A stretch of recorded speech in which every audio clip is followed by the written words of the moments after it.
નમસ્કાર મિત્રો, વિડીયોમાં તમારું સ્વાગત છે। જી હા મિત્રો, અત્યારે હાલ દૂધસાગર રોડ પર આવેલા શિવાજીનગર કોલેજિયન યુવાનને ન જીવી બાબતે શરીરના ઘા ઝીકી દીધોનો બનાવ બન્યો છે।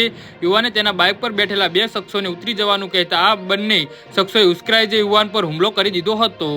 જી હા મિત્રો, અત્યારે હાલ મોટા અને દુઃખદ સમાચાર સામે આવી રહ્યા છે। તો મિત્રો, સમાચારમાં વધુ વિગતવાર વાત કરીએ તો ઇજાગ્રસ્ત યુવાનને સારવાર માટે હોસ્પિટલ ખસેડવામાં આવ્યો છે। આ અંગે યુવાનની ફરિયાદ પરથી થોરાળા પોલીસે ગુનો નોંધી જરૂરી કાર્યવાહી કરી હતી। બનાવ અંગે પેડક રોડ પર બાલક હનુમાનજીની બાજુમાં બ્રહ્માણિયાપરા શેરી નંબર 1 માં રહેતા કોલેજિયન યુવાન ધ્રુવરાજભાઈ જીતેન્દ્રભાઈ ધોળકિયા દ્વારા થોરાળા પોલીસ મથકમાં નોંધવામાં આવેલી ફરિયાદમાં આરોપી તરીકે વિશાલ કોળી, રઘુ કોળી, શીલુબેન અને શીલુબેનની બેનના નામ આપી જણાવ્યું હતું કે તે જ્ઞાતિક રોડ પર આવેલ અને HDMC કોટક સાયન્સ કોલેજમાં સેમેસ્ટર 1 માં BS નો અભ્યાસ કરે છે।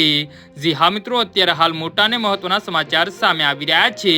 સાંજના 6 વાગે આસપાસ બાઇક લેવા જતા તેના પર રઘુ અને વિશાલ બેઠા હોય, જેથી તેને યુવાને કહ્યું હતું કે મારું બાઇક છે, મને લેવા દો। આ સાંભળીને આ બંને શખ્સો ગાળો દેવા લાગ્યા હતા। જી હા મિત્રો, તો આના વિશે તમારું શું કહેવું છે તો નીચે મારી કમેન્ટ બોક્સમાં જરૂરથી જણાવજો અને મારી YouTube ચેનલને સબસ્ક્રાઇબ કરવાની ભૂલતા નહીં।